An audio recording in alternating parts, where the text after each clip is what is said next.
Alléluia. Ya so kafu kafu la pe dadari pepe asone mia peto premia de la Yesu Kristo. Ye ben come Yesu Kristo ben come. Ye me le dogbe na mile fofo ya me gaton ya me. Oyonambe Afolabi Abib Bart.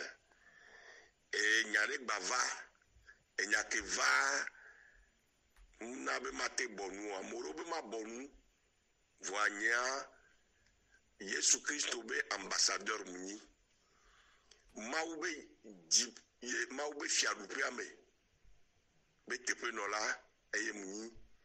eye nenele jo la gblenu so amentia mate apunpo nyane bava enya les circuler les dit ça les réseaux sociaux dit surtout WhatsApp les audios kudo vidéo que ye amené be oyona ebe pasteur Amenyo Moïse et be le wole begbeme begbe alo begbeme sokuro bible anti et sokuro Yesu nti bele digbo bibla le ligbo Yesu ye le yo me be niwaju va ye gbo surtout sokosi la gbe ke va ya bele yo mo be waya wa va ye gbo bele pumpu balabala so le kudo pastor unti voa e chama kosi la gbe be amunu va church le ye gbo no va se enu gome les vidéos amea nimda pumpu agbrebenya busunya ko be glova yo nyar kado ko me ma sole me les vidéos amea ele blobe yeni mawu agbeto ni mawu mawu mawu are fike be joso ameke wo bele blora mo be wanto ni mawu le wadu kwesinu enu ko leme ibebe asona mo wade fike ne be no so enu obe jojo me yede nyomi nyepo be mawu dele ele bobo mo no trova togbe konu oji de bible o se va ko bo so afumi so to vone bible to gbaloa amenyan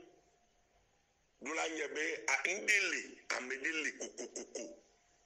ni sengandele iwo tifu planyigba wo hihia me pata eye wa gbeto wo nu sianu kemi le po nu ko mi le po tawa eye mi o mi nyebe mawudele ye bibla do pe jina mi be mawudele ne mawa ba wo agbeto do be nono menucha agbeto mate globe ye ni mawu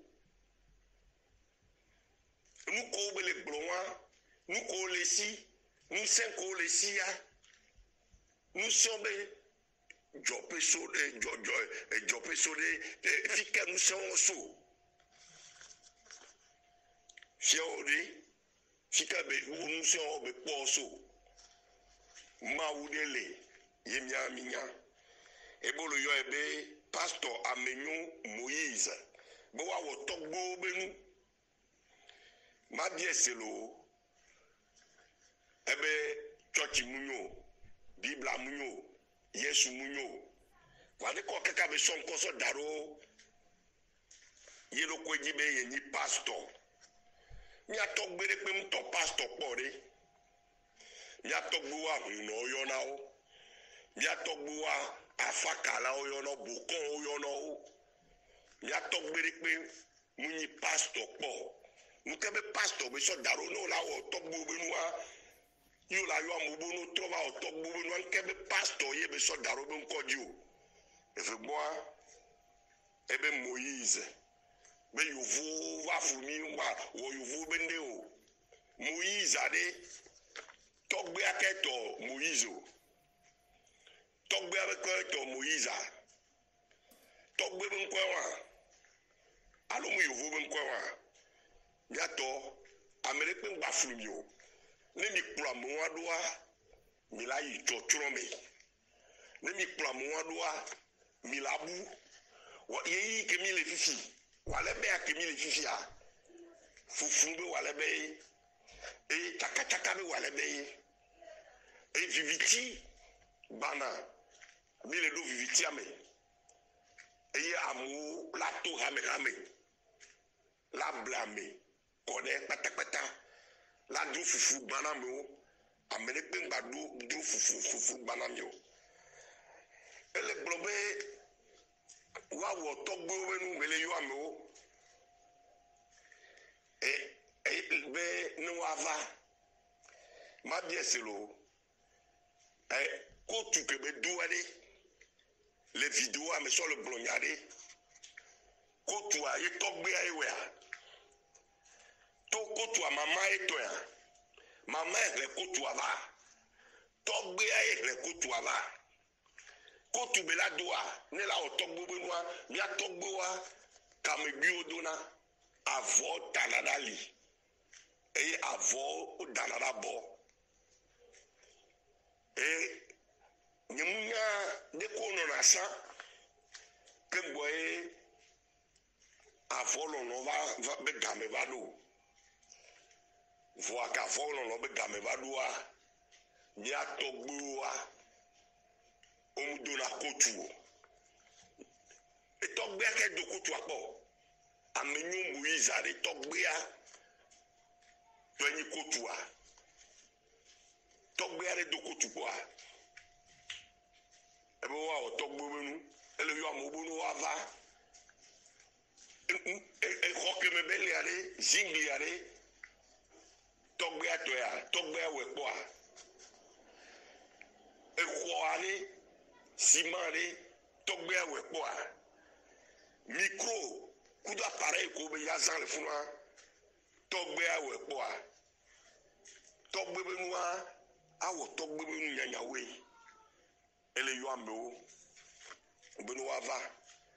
ne yo awo togbe benu be bible amenyo yo vo so bible ava o ameripe ngba fumi o nyanyawe yovo so bibla va Africa voamu yovo gbo bibla so sereke nyanyua va tu yovo wa nyaneke wa to so nyanyua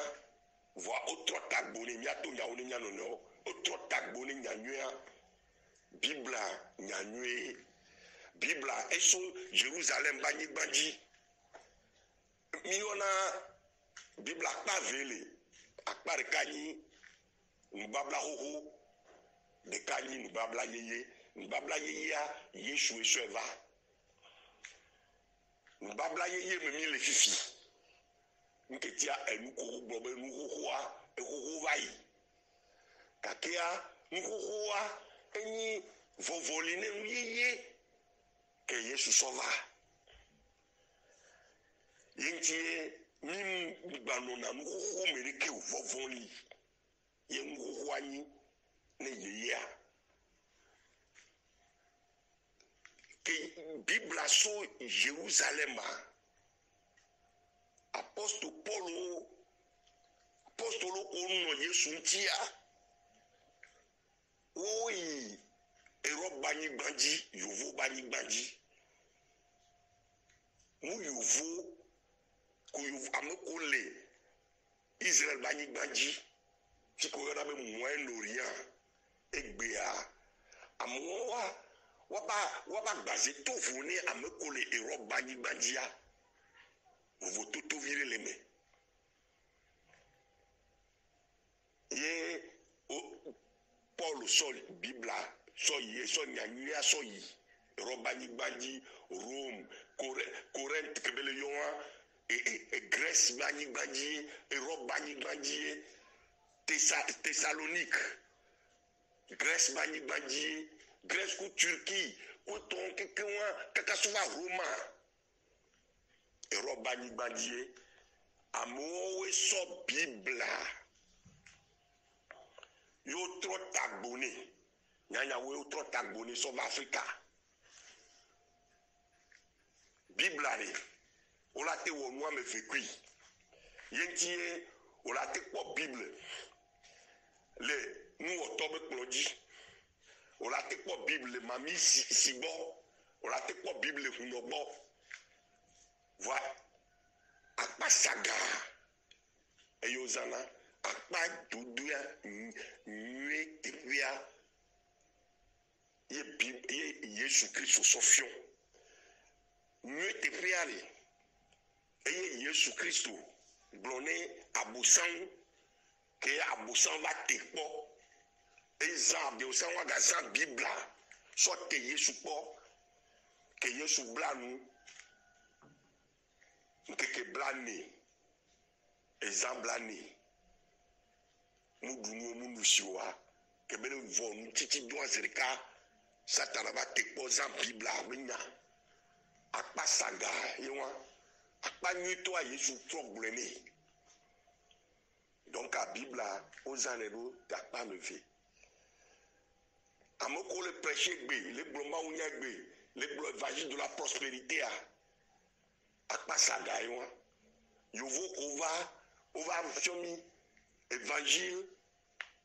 de la soumission et de la pauvreté. Yo sauf biatogbo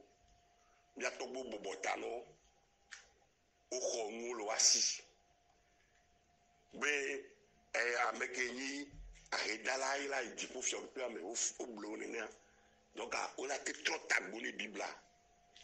yo vo trop tagboné Bible sauf biatogbo et moi mi mbagbo egbe ke mi nya be gamele que Daniel Bloro i mamlo me nyala va babua mi ma batte si tero ndanwa djebe be o abele so la trota boni Bible so fumio parce que a messia me nya le si bobo ko kwele woto be la kuna messia be nya Bible ave nya te pia pepe Yesu me nya nyu ke be so va ne ba no me et elle est blonde, mais au fond, il y a Togo, il y a un trompe, il y a Togo, nous c'est un bon. Il y a que la scène, il m'a dit, pasteur, Amenyo Moïse y allait. Il y a Togo, nous c'est un bon. Il y a Bouta, mais sont là. Maouna Milouné, il y a Togo, nous c'est un bon. Il y a Nyorebe, il y a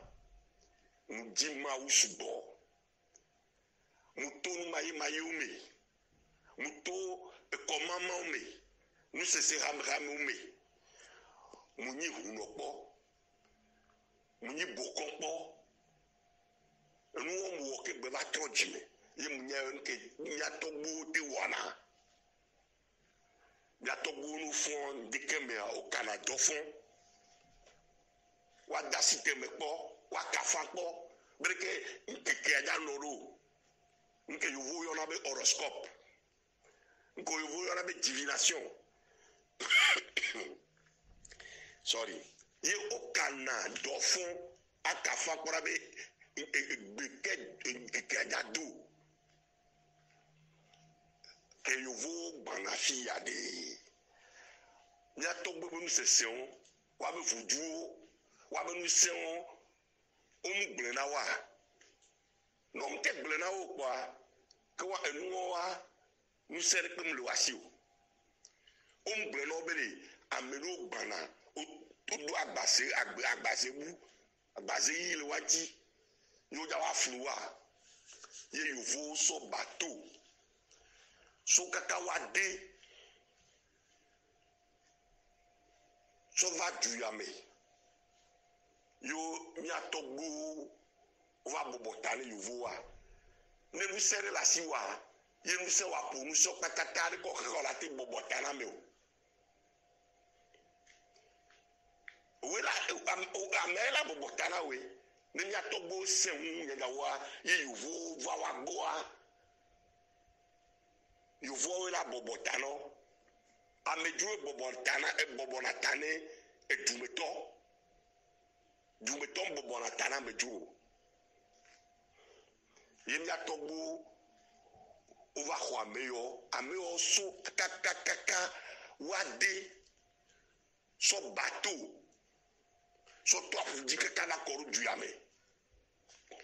bateau ari ko kaka e ameyo te o bateau nyama globe bible mo nya bateau ole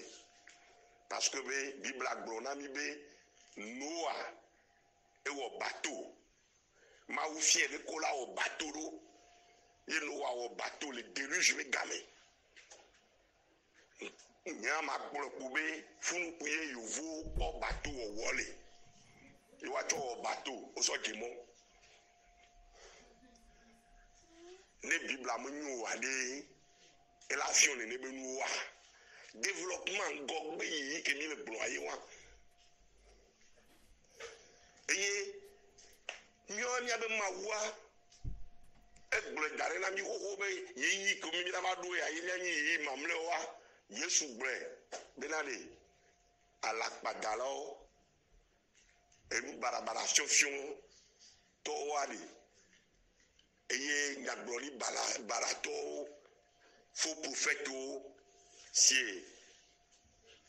amenyo Moïse yo la banani mia Yesu bre na bi ho dale nketi nya togbo wa be nsese wa ungbre no dale be yuvu o da ba fu imi atogbo so wa be nu yuvu va kudo ataba kudo hamuame o va kuda fufi o so va fu mi atogbo ko wa be nu lo asi ko question gangan ke ma wu so dadu Africa ni gbanji le fia o ko lo wasi et que gagner voin toi on le bible là esclavage you vous blâmer là même ça mais na ouade wala blâmer wala te blâmer nous salé na yi ke gbanu pleton na ni et you vous ware ahwa you va wo ke gbe ye le loi amuko odu waji la hwa gbejia you love ve koro edume you so esclavage aure ya togbo lo sa wan to wan novi que le siwo ni neke wan to isi no sen na we enu ke ti Yesu si te do ayi wan ne de you vocha o ti si bible nyanya wo ma te flagbeto parce que Yesu a eva lo be nya be sova Yesu va agbe ma vo be nya be sova Yesu mu va so enu voin be nya ati tajo le nu vo gbo alon no view alon mawu alon no view se ko on to la o la lo do ku ni enyan wa Yesu sova ni gbaji wa Yesu mu so enu barabara be nya va ni gbaji o ebe mi jo le nu baragbo ne nya ke po ma wu nkume Yesu nso zuma vo be nya va ni gbajo be no ogbe be nu vo me po la no ya no nu barale no vintia ola zuma vo gbere me zuma vo ame ale zuma vo be nya ke mi le gbonre satana gbogbo vo we na gbeto va make pro satana le wo satana be nu le wo gbogbo vo be nu a eye la zuma vo me et me le kona me siame donc a emu ke Yesu sova eye wa de popo ademi to satana be nu maye wo me ele bro mi ayi ya togbo be nu wo na ogbo ya trova mi atogbo bo be fi to nu ole nuka we le fio gakeme yovo o le wo avion egbe ojo le bateau me nyaji va le wo avion on la solé hihi bakparika ala hiya bakparika ajole kaka tepe dijile gafuku vire kwa mo balo tepe dijile mo game yovo le wea nyanya togboa o le trozo azeke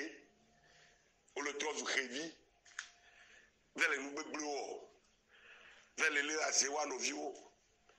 na me be ayito ya yiko a wale loto emke gbo bebe mi atrova wa nya duzo mi anone o nya sagbedo mi anone o nya gbebe mi anone mi anovio ma yiko le nya gbo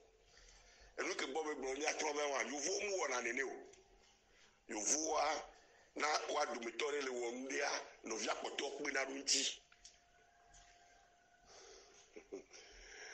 gakeme yovo le tuho naga blobe ko tutua kemi yona be gratte-ciel il ganga lo bolobo ou il dit plus de 100 mètres au tugare lo Dubai via egbanya npopo game yovo le weare nyamia togboa wave wo réunion bobo la dido time beto trume adido time tume wora ve bol funu nya togbe ku nya mama o waju uzuro zame ave jero funu wacho ba fi oni heavy sika be promi yo development wa ngogbe iya yi wa enu ke to so me ale de to nya ko e nous que la pro Africa yingo le ne benu ne a ale no ajido time awo réunion abuta me awo ngbegbleo ke ma pro me yinko a ye gbo be mi atrova ye gbe a no le yo yovo be to gbe benu are no agbo be yovo be to gbe benu a egbe a le humba pagodia Peugeot, ou yana Peugeot, ou yana Renault, ou yana Ford, ou yana Hamu Unko, mais il y a ou soublement, mais il y a ton corps, ne sommes pas tombés, mais yebe ton quoi nko le gbegbe a ne session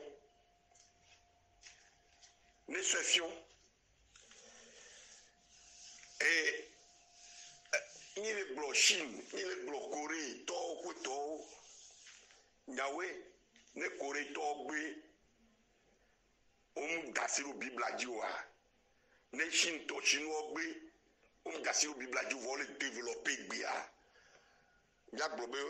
wa be nya balwa exploit be wa copy yovo be nu enu ke yovo po le bible me nya o de le bible me ne gbe jon gba le subo ma to o le ngbeglu wa ka ke o po nya le bible me eye chinois copy eye coréen copy ye coréen be to gbe a chinois be togbo gbe a japonais be togbo be nu gbe a mi le po o sokudo o gangan nke ye mi ami wo ye ni be promission in développement me o ngogbe yi me o vodu subo are e dona me na gbedume o la chi enye humo va isan ye le glonya egbe nye bokon ke kafama ipo yele glonya egbe mane kporu nika afiro le fi le Togo banigbaji alo Benin banigbaji alo Ghana banigbaji ma ube nyankpodu muse bafiro le Togo banigbaji egbe a amu le dawo amum le dawo lo blema bebe système ame ye bible ame de wa gbo amum wari développement qu'elle wa gbo be ja sofio mi fi fio lo togbebe nu lo ngogbe yi qu'elle wa gbo biblare nkupo be hunra na me biblare eyare na kekleva l'homme d'ici bible pour au tibume au tivivitime au matia yinko au matinyan kenywe kunyin badao am yovo wari o bibla o nyanu kenyi nunywe le bibla me o nyanu kenyi bada le bibla me ke bo o tabada so flo ameo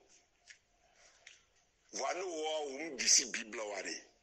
no lo onu baraka o la lo pe be enwe ele wo bibla la kunkuno yo la jole mu badagbo ame wo ado wa wo nwe ele yo amobe no va ye egbo be pastor obli na mo lo ko gale wasi o pro bibla ro kaka ku gbere mu ko po le mema o pro pastor ro gbia mu ko po le mema ke ale yo amobe no va egbo re na mo va balwa nja ko gale pe lo agbo e ka gapo be le ji nem le ji gawa ela be le do church ela be so ko daro ro ko jibe pastor e gapo e ka le ji amoko bele digbon bele dora nigba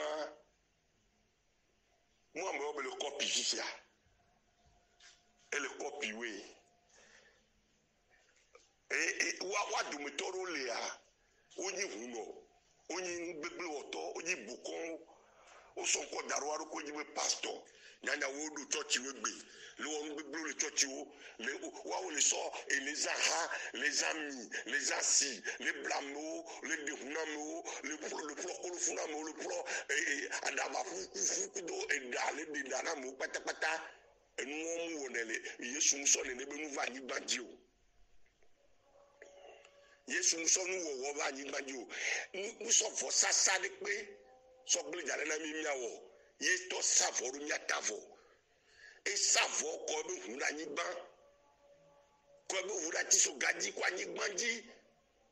bele mi apo dede ameke ko yi di se a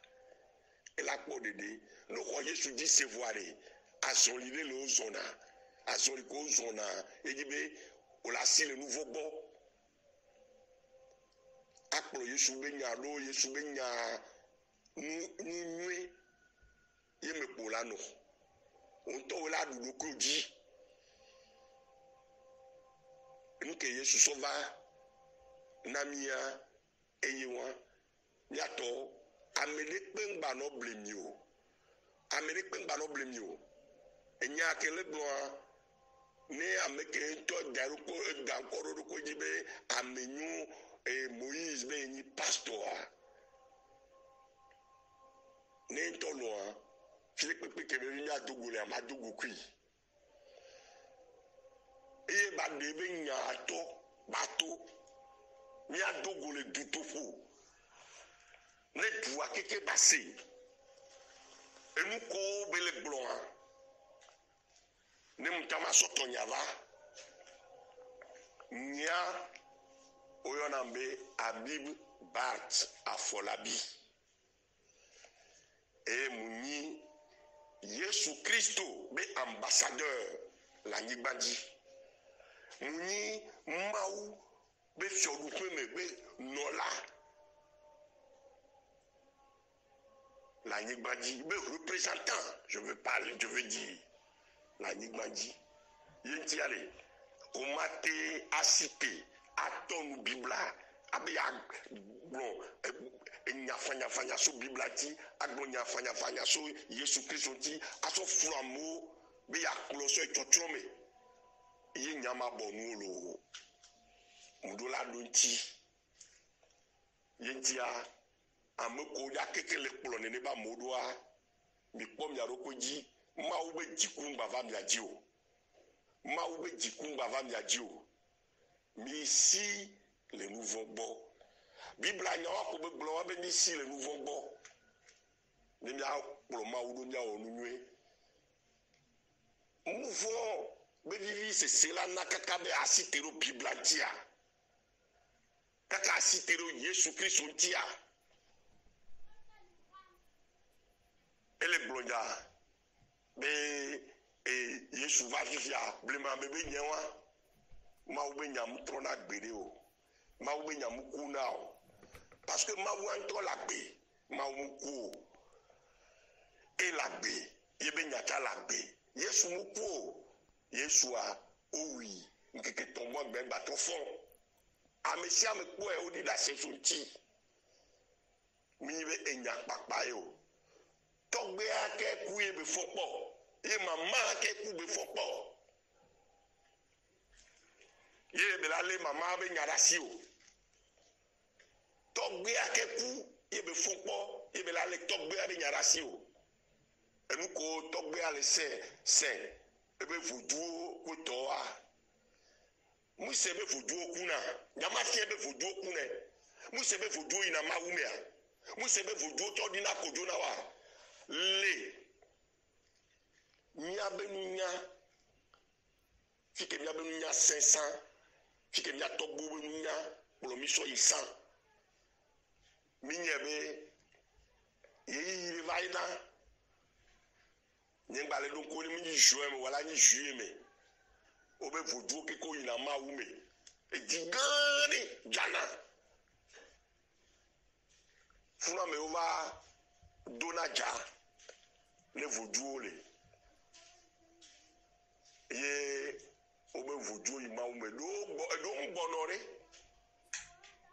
le don kunyore e do mbono enja kebele blonwa busunya ni ba pro busunya wado miga sani kemle vudu boare ye ni mpotisi Yesu ntan wafu be an to gbebe no ni mse zukade la fire mse vudu de mon ko be sen vudu yore ke ko sen vudu ke wa mapudu yebo ni mvudu yebo are ni mse zukaria mapudu mese wa sere magbasebe egugba sen egugba la fire magba ifunke nene di mule kaka va tikonam fikemlea nya dokolina vudu subo nyare ko na fame nyare ko kala fa boni ke la so va ni mate kale o va ni wo keke wa viviti me pomlei e ti mu je me po ni mu ti fa fala ni gbaji po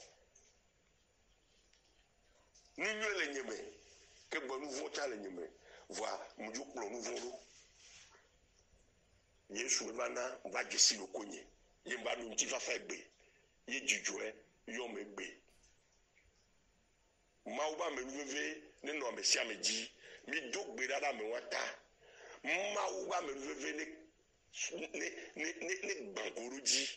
ne ba jesi Yesu Kristo Paul wa ya Paul e wa ke Paul dogo Yesu Kristo le Damas ba ni banjia ewu amekela jana hoa le Yesu me ma uba me veve ne noji ma une yira me sia ma me sia me lo ma une yira me sia me le Yesu Kristo ben come amen. Pastor Egbevedai, franchement, n'ko pata nkele di mama se matin alors ce journée en tant pata quelqu'un il est pour l'envoyer voilà il y a grâce que moi on a matin en franchement il faut redobera la badi de le méditer concernant la colère que colère les morts de Hamem on va envoyer dévotion matinale ou adonam. Dévotion matinale ou quoi envoyer enseignement blibo enseignement to you envoyer ram. Il y a qui m'a dit que nous m'avons de tauro. Vocal y a qui m'a servi wonderful. Moi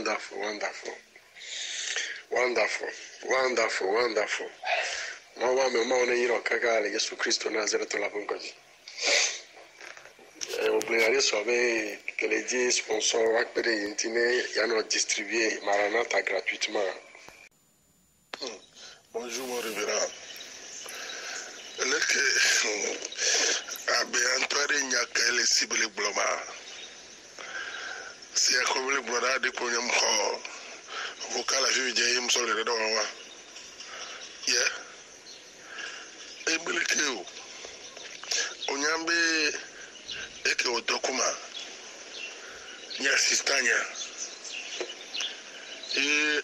mi ont remis de diplôme le Nathanaël mi gbova quoi yebejo pa vonu ko be wato wenwalo on va y beva le church pas mais j'ai essayé de lui ramener la raison. Là où il est, il ne veut pas. Ça ne va pas. Le foro. Kéréa. Ok. Nous va de villa me pas. Moi aussi, non. On va la remettre ma de Gwenoma. Et non, on peut rien dire. Il m'a été demandé plusieurs fois ce que je pense des Africains. Voici ce que je pense des Africains, sans langue de bois et sans tabou. Ils vendent aux plus offrants tout ce qu'il y a chez eux, même les terres, et puis ils s'empoisonnent avec tout ce qui est mangeable. Je les ai entendus maintes fois dire « tout ce qui ne tue pas engraisse ». Je ne suis pas raciste, parce que je ne crois pas une seule seconde que je sois supérieur à un noir. Bien au contraire, le noir a les mêmes capacités intellectuelles que les autres humains, une force physique hors pair, et à bien des égards, ils ont des capacités supérieures aux autres peuples. En fait, ils ont des atouts dont beaucoup de peuples manquent. La différence, c'est que nous autres, pensons à nos descendants. Nous sommes calculateurs, nous protégeons nos intérêts, et nous tuons pour cela s'il le faut.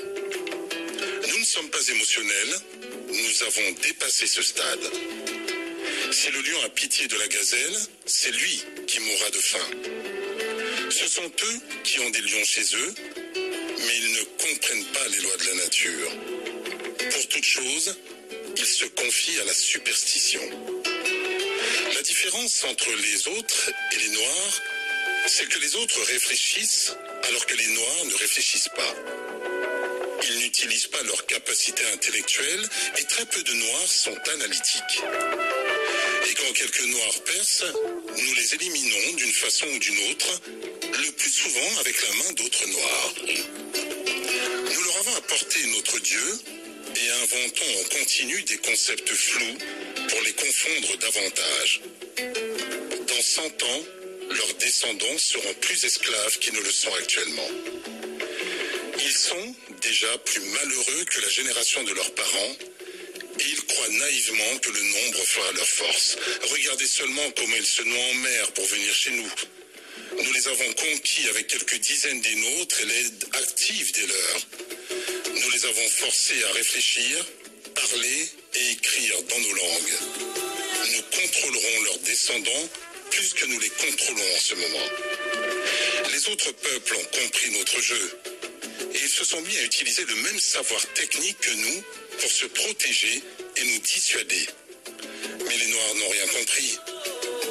Je suis désolé d'être aussi brutal dans ma franchise. Rien de personnel. Je suis tout simplement franc.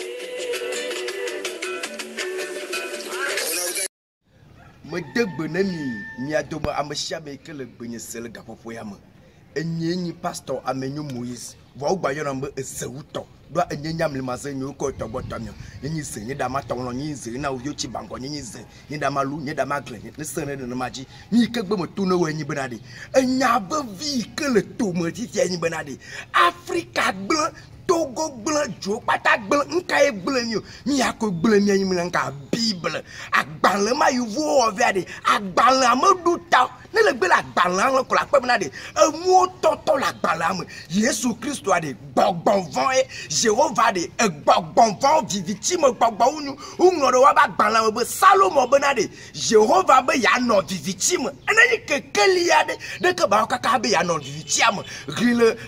Ethioba un roi chapitre 8 verset 12 et si on va le banto et tameni poupa moufo ou bien Jéhovah be yanonka yano victime les ténèbres vivent dans les ténèbres il y a ténèbres me bogbomade et you va sortir niaji l'Africa bene niato su tagba kufuto niato su ronvio niato su yeyino ténèbres me bogbomade ko si wa gbon you dio ni menade Papa Noël li Papa Noël me lio ne comme le yona Papa Noël donc bene niam ka ho mi si togbu amayi suku le church ko mo va gbogbo Papa Noël li ari nke ma ninu mizu ronvio mizu yeyino ade papolo mnenyema ma church over oklenyema ye pastor ikoni ronvio yeyino cha usonia de to nya dezio nyonwo le bagalowashi ko ogbe le sigalowashi ye gagbe le nogumo no kwa enfin wa no jo ne chi no no mama ya Africa to me date butamu Africa to me date omneko Africa to me date evolo le Bible ta la banleta les religions ta mi da shinchi ye catholique to wa so gakpu di la shi abe saint sacrement gakpu ko wo agbodo ko gakpu ye ko yuvo shi mdene kwa no ko eji kwa avant e amopata wa lo nke na amomo nyonyomo nke na mometele nyon c'est parce que Bible a dit eyenimi que yovo sol mi dadi be mi achi yeyi no nyinyam no vi ni Africa to no vi ni Togo vi mbe uno nyon Bible church yari ne gbe church kwari le joron vi me teta mabuo ne so Bible a dit me da le manya o me ne ma ubo uno noama me dati no témoin ma dit à ce Bible comme assemblée de Dieu tono va Bible quoi mais date une assemblée de Dieu à ce Bible comme catholique tono va Bible quoi mais date une catholique à ce Bible comme céleste tono va Bible quoi mais date une céleste à ce Bible comme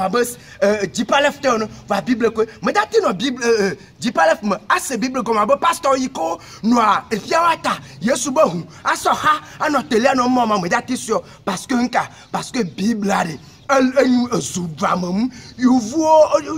hypnotisation you vois so agbalema so nka so hypnotiser mi so dumi yeyino kono yi church ron kwa we le bleu ko Africa du bleu no kwa nene ma never ju ploto chalama ni ko never ju plotora kalowachi bubuza ulo never ga ko so ko you vois ba le gama dari adole ne population me wacha wa gbo so mi agbo so de ye ni church yeni Bible yeni akpa mo la no church ko wa no mo ka am bubububu asu gondarisa wa la ko oh ni awo pastor ya le me le te pore me le normal one va mo ko mo date encore mo date nyo parce que o le nka so Bible ashi ou be Bible amenya so a Bible ni ademia togbu we nwa Bible a togbu o ka bon ko le Bible owo unrena mania debemio do so agban ma ba so nka ba so fluni ça n'a pas changé mi kan tu so agban la doade mi kan tu so agban ma va dra me doade agban la bo do wa de metro agban la de you vote ko so be na de you are so va umie you are so va signer you are ba na ne tagbo na gbe church yi kwa de tagbo kufo me tim nyabo me da te de susu do un to kwa agban ma da fuflu gban u ba dan prefa o jizire que voit même quand veut se lancer voit petit la gbato am fokwe gomme te jade de ne me gbete se gomme nya bana de ta gba kuku ba gban le kwa de le couvent Bible a de eye nya gban le yiken ni poison nya gban le gbegble ni nu manyo yike odulase yike odula atonsu que pasteur we agbe poe gbe so la si gbe so le sisime ou le gakpo nyomo gbe chaton ambo tia dans le church rom wa mo fo do agbogbon ya o de me gbene Bible nene ma ntasesan be gbogboy voix de vondi be gbogboy no vi pasteur me nyu ndeko ti ma le la de ntasele le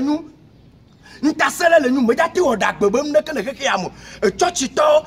catholique to mi pomia o duna u playa ale gakpu zi me o le na shi ye nya de to no anyi challenge ya e ya vona ton nem to no vi nyon dashi Bible anchi nyabana eyenyi mau yikele nyago na de amegbeto wo dio wo nwuli mo ne le te wo voju le te wo legba le te wo Jesu nyatogbo te wo yevu ari la nyatogbo lo nkono yevu ta nyatogbo wo ununka mi ule nkota wade nsende li ujana be mau do elemo ibe nyagbromi le therefore shite nyabe yenyi kekelia nyalemo chichetelemo nselemo owo wonam ta shite na hom me gbronya pata le kekelia ben kom ye be nyama me shame ke senya ye wo kpoma kekeli klenaji ye la nyojirika ezare. Bonjour Amenyon Zeuto. Bonjour Didula. oyira va wo ntɔ nyi yayira eye wo nye mawo ndeke me li la gbɔn wo ndeke me li triakɔ wo ndeke me li lulu wo ewo ewu mo kpata yi be nya dzi mi le bena ame yi ko leke xexea me va zu surtout Afrika va zu yeyinɔ va zu va le arrêter le viviti mea ndzi be ame sia ame ne nyɔ na ame sia ame la nya bena de ndeke me le ati ɖeke nye mawu yayɔ sɔwu ye ŋutɔ ŋutete yi ke le ye ŋutɔ mɔ donc ŋdi kanye ya nigba yɔ ame sia ame be ne va se nya ɖe yi ke la nyɔ yi ke la hu ɖe dzi bena mía dogo ɖa le bible be babla bible kple tsɔtsi kple koran kple mɔ aɖe woawo ya ɖeko wosɔ vɛ bena de woava sɔ download mi va gawu ƒe aso bena mía ŋka mía fɔ mía nyɔ ne mía do dzesi bena mía ŋutɔe nye ŋusẽ míawoe nye mawo ewoe nye mawo enye mawo enye nye zewutɔ enye nyamlima ze nyo kɔ tɔgbɔtɔ miɔ ame nyo zewutɔ ewoe nye yayira. Akpe kaka magabia nya ɖeka bon ivia yi ke mi xɔ tsɔtsia dzi se akava na gba vɔ ale be nyɔnto nyu mawu aɖe ko ne mi le aƒemea leke miɔ kaka ti sem ɖe gɔme ne le aƒemea mate wɔ voka ɖo le ase nya ɖe vɔa meda kpe ɖe ŋutsuwo sugbɔ ele be la so déplacer ava ke ɖe ma ŋutɔ ŋuti contacte ma esi wole ko brancher na courant ne ne le tsa ɖe courant ŋutia ye courant la ɖo la me ye wotsa la tɔ zu courant kɔ ele bena lele nya ya se ele nyɔ lele kpɔe nenema ne gbe kpɔe nenema dzi kɔa ɖe afɔ zɔn va me le kpa me gasiasa game bena gba me xɔna me de 9h à 14h vɔ ga ɖe kpekpe game ne egbe yɔm kɔa nye kpakple mia dogo vɔ egbe kɔsi ɖe agbe ganyia le tsɔtsi kaka va ɖo ale be ya me kpɔm ɖe kele mo vɔ asisia ɖe afɔ va mia bɔ ɖe du na se nya ɖe ne wotsa la bia nya ɖe leke ko mu agbe yi ɖo ewɔ nɔnyi ɖo mewɔ nɔnyi ɖeke le kpɔ va bia nya ko ne nya se kɔa communiquer na courant na me communiquer na agbe na me communiquer na sidzedze na me communiquer na kekelia na me ko wotsa la nyɔ zi ɖeka ye mi ne le nyɔ kɔa wotsa la tele ame ɖe la fɔ ba Afrika kpata Togo kpata ne ba fɔ adogo ɖa le beble tsɔtsi kpakple bible be nɔnɔme kple Yesu Kristo kple Jehova be mɔ me mia de be mu be nyo mia tsa mia dea mia tɔgbewo dzesim ɖe woyɔna be mawo ye ŋuti mia mi ke ɖo gba mawo enye wo enye mawo enye mawo enye nye zewutɔ ezã ɖe. Akpe kaka kele gblẽa mia se de dɔ na me ye mia da afɔa ye mia dzesi mia ɖokui akpe kaka ewoe nye yayira.